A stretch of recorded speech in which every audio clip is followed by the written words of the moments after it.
You mentioned Kohli, Smith, Williamson, Root. There was obviously discussions about those that 4 ball. Are we in the Joe Root camp, or is it impossible to pick a 1-2? Oh, I'm in the Joe Root camp because he's my mate. But some talent, absolute incredible talent. The 4 of them, you know, they've given us so much joy over the last few years. Yeah, incredible. And I think obviously I've said Joe there at the top. I think his ability to adapt to different conditions, he tinkers with his technique all the time just to sort of make sure he's ready for everything that's thrown at him. But I think the fiercest competitor out of those 4 is definitely Kohli. Like, the battles we had were incredible. He's the sort of guy you wanted to get into a battle with on the field, because he really stood his ground, and obviously a fantastic player as well. I've got to go on the news, but quickly, where do those I'll 4 get one in after the break. Where do those 4 compare with Tendulkar? Just below Tendulkar. Brilliant, that'll do for me. Thanks, Jim. I'll go ahead for the news. Jimmy's with us for another 15 minutes. Fantastic.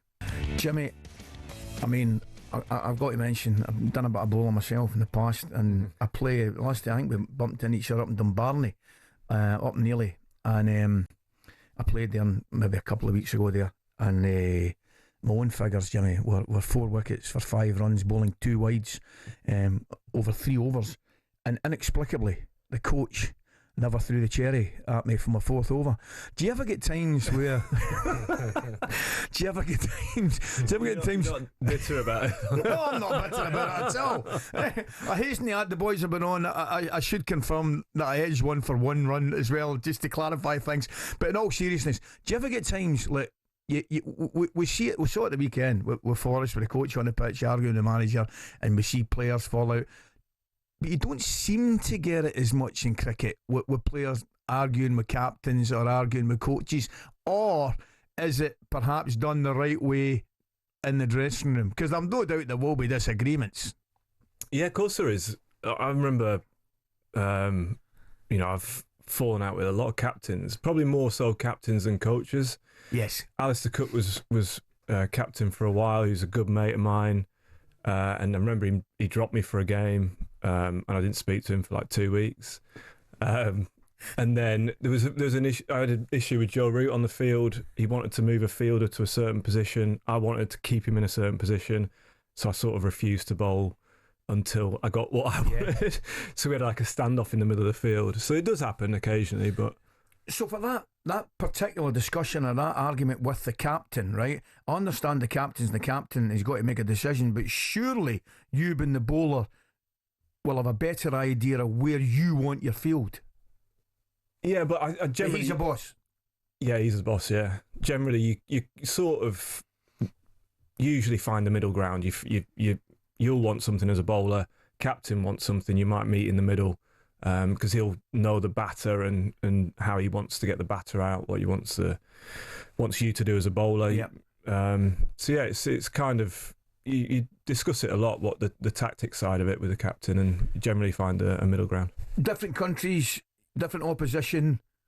Where did you enjoy travelling to in terms of your bowling, and where did you not like going to in terms of your bowling? I think.